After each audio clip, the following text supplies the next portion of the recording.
अब फिक्र railway station पर उपलब्ध पेयजल की, जिसे लेकर सीएजी की रिपोर्ट में चिंता का अलार्म बजाया गया है। यात्रीगण, अगर आप रेलवे स्टेशन पर पानी पीने के लिए पहुंचे हैं, वहां लगे नल के जहां लिखा होता है पेयजल, उसका पानी इस्तेमाल करते हैं तो अलर्ट हो जाएं, क्योंकि रिपोर्ट चौंकाने वाली है। इस रिपोर्ट के बाद रेल मंत्री भी एक्शन में आ गए। पहले रिपोर्ट के कुछ अंश देख लेते हैं। हाल ही में रेलवे स्टेशन पर पीने के पानी को लेकर सीएजी की रिपोर्ट आई है। दावा है रेलवे स्टेशनों पर लगे वाटर कूलर से लिए गए पानी के सैंपल में हानिकारक बैक्टीरिया मिले। देश के कई शहरों में रेलवे स्टेशन पर पीने के पानी के सैंपल में इस्चेरिचिया कोलाई ई कोलाई बैक्टीरिया पाया गया है। इससे दस्त, उल्टी और डिहाइड्रेशन जैसी समस्याएं आ सकती हैं। नोट करने वाली बात यह है कि इस रिपोर्ट में देश के कई बड़े बड़े रेलवे स्टेशनों पर यात्री सुविधाओं की स्थिति को लेकर सवाल उठाए गए हैं। 512 में से 458 रेलवे स्टेशन जरूरी मानकों पर फेल हो गए।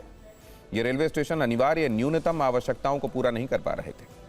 पीने का पानी, शौचालय, यात्रियों के बैठने की व्यवस्था ठीक नहीं है, ये रिपोर्ट में कहा गया है। सीएजी की रिपोर्ट में कुछ जगहों पर पानी में क्लोरीन का स्तर निर्धारित मानकों से कम या ज्यादा पाया गया। रिपोर्ट के मुताबिक दक्षिण रेलवे के कोयंबटूर और पलक्कड़ जंक्शन, दक्षिण मध्य रेलवे के हैदराबाद स्टेशन, मध्य रेलवे के छत्रपति शिवाजी महाराज टर्मिनस, भिवंडी रोड, कल्याण और लोनावाला, पूर्व रेलवे के मधुपुर स्टेशन के वाटर कूलर से लिए गए पानी के नमूनों में ई कोलाई बैक्टीरिया पाया गया है।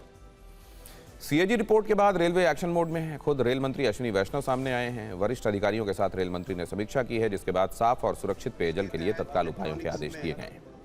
जानकारी के मुताबिक 20,000 जगहों पर तत्काल पानी की गुणवत्ता में सुधार किया जाएगा। यहां tank to tap water filtration system लगाया जाएगा। वाटर कूलर में भी वाटर फिल्ट्रेशन सिस्टम लाया जाएगा। कई जगहों पर पानी की टंकियों को बदलने के निर्देश दिए गए हैं। पानी के स्रोत और आउटलेट पर गुणवत्ता की जांच की जाएगी।